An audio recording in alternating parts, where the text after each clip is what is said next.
What you'd expect, really, from a country that hasn't been properly introduced yet to the idea of four-wheeled motoring.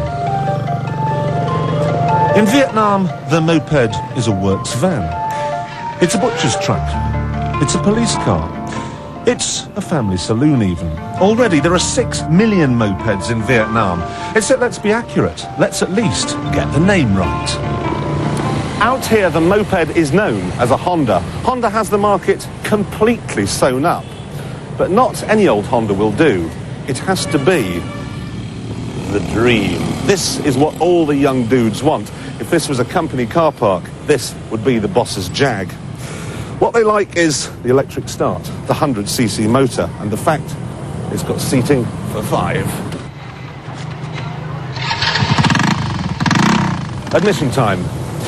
I have never ridden a motorcycle of any description on the public road before.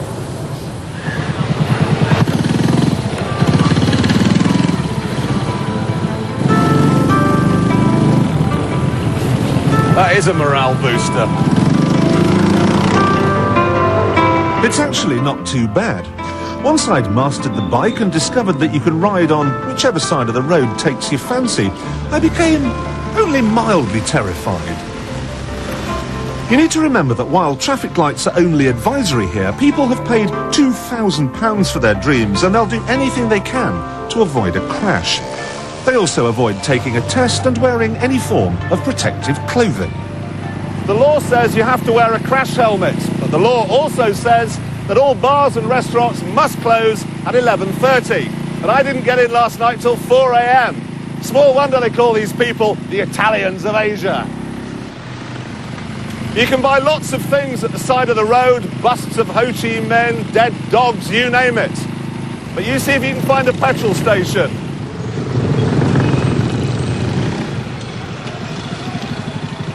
This is what you do when you want fuel in Saigon. Every 15 or 20 yards down every single pavement, people are selling it out of bottles.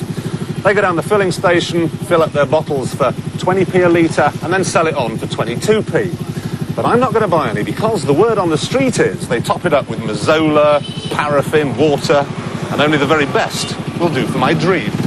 But the plasticky reliability of the dream is not for everyone.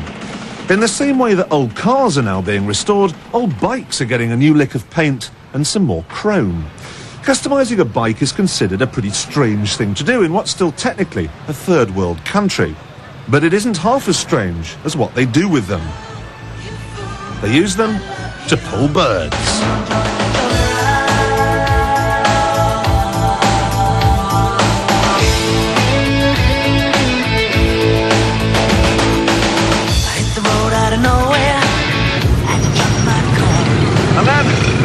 Sunday night, everyone under the age of 20 gets onto their hogs and goes for a spin. It's a time for flirting, it's a time for having fun.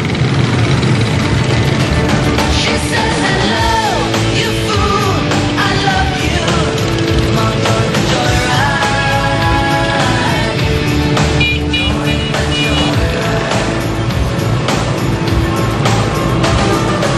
The most popular choice for the so-called Viet Q, people who left Vietnam in the 70s but are now coming back, is the Lambretta. It's different. Well, the first time I saw it, it looks different than any other bike. And I like different things. I don't like to be the same as the typical people that I have here. Lambretta considered to be a poor people bike. You know, it's for a lower class. If you ride one around, you consider to be like, you know, not fashionable and not updated. But when it's chromed and tarted up, these guys are the coolest dudes in town. Except for that bloke in the 911, of course.